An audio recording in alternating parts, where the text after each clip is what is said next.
Shalom saudara, hari pertama dari minggu ini Kingdom Lifestyle kita mengajak kita untuk belajar untuk memiliki hati seorang hamba. Dalam kitab bacaan kita Ayub pasal yang 34, Elihu juga berkata kepada Ayub mengenai untuk memeriksa hatinya. Dan kemudian 1 Korintus pasal yang keempat ayat yang ke-6, Rasul Paulus juga berbicara untuk menjadi seorang pelayan, mengajak untuk menjadi seorang pelayan dengan cara apa? Merendahkan diri. Hari-hari ini menjadi pelayan Tuhan menjadi sangat populer sekali. Ini dia. Dan banyak orang berbondong-bondong untuk belajar akan hal tersebut. Belajar. Tetapi sayangnya, sayangnya ada banyak konsep yang keliru mengenai pelayanan, mengenai melayani. Sebab banyak orang berpikir bahwa melayani adalah melakukan pekerjaan-pekerjaan gereja nih, seperti memimpin pujian, bermain musik, berkhotbah. Sehingga nggak salah banyak orang berbondong-bondong untuk belajar hal itu. Cuman masalahnya adalah begini saudara, ketika mereka bisa menguasainya, bisa berkhotbah, lalu mereka merasa layak untuk melayani Tuhan. Padahal melayani Tuhan tidak sedangkal itu. Konsep melayani seperti itu adalah hal yang keliru saudara. Sebab melayani itu bukan hanya sekedar berkhotbah. Saya kalau hanya sekedar berkhotbah, saya belum melayani Tuhan.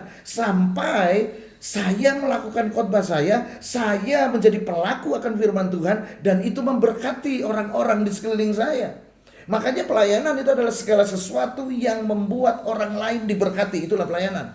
Pelayanan adalah membuat segala sesuatu yang kita kerjakan untuk membuat orang lain lebih mengenal Tuhan. Pelayanan itu adalah segala sesuatu yang saudara lakukan untuk apa? Menyelamatkan hidup orang, mensejahterakan hidup orang. Ini dia, ini yang disebut memperkaya orang lain.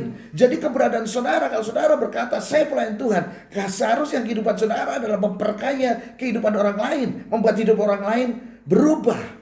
Ini dia. Jadi fokus daripada pelayanan itu bukan diri sendiri. Bukan ketika berkhotbah kita menjadi hebat, kita menjadi kelihatan pandai. Bukan ketika bermain musik kita menjadi lebih populer. Bukan ketika kita melakukan pekerjaan-pekerjaan gereja ini kita lebih dikenal orang, kita mendapatkan uang yang banyak yang dihasilkan dari kegiatan tersebut. Bukan saudara. Sebab melayani itu tidak berpusat pada diri sendiri, tetapi berpusat kepada orang lain. Bagaimana orang lain diberkati, hidupnya berubah dan memperkaya hidup orang lain.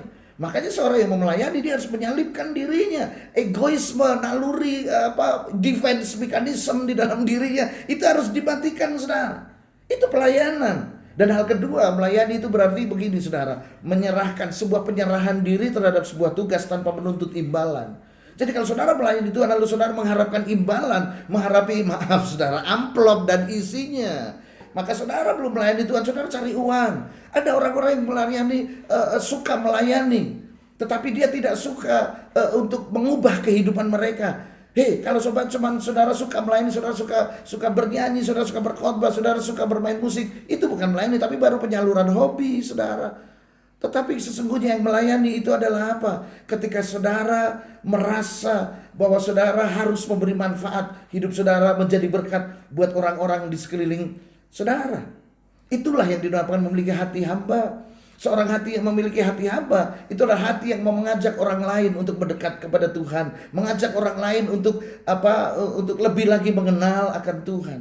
Saya ingat ketika Petrus berjalan di atas air bersama dengan Yesus. Perkataan pertama yang dikatakan Yesus adalah mari. Kemudian Petrus mulai turun, dan itulah mengajak orang. Ini dia. Yang kedua, ketika Petrus tenggelam, Yesus tidak marah. Yesus tidak berkata kepada Petrus, kamu ini baru berjalan sedikit aja udah sombong.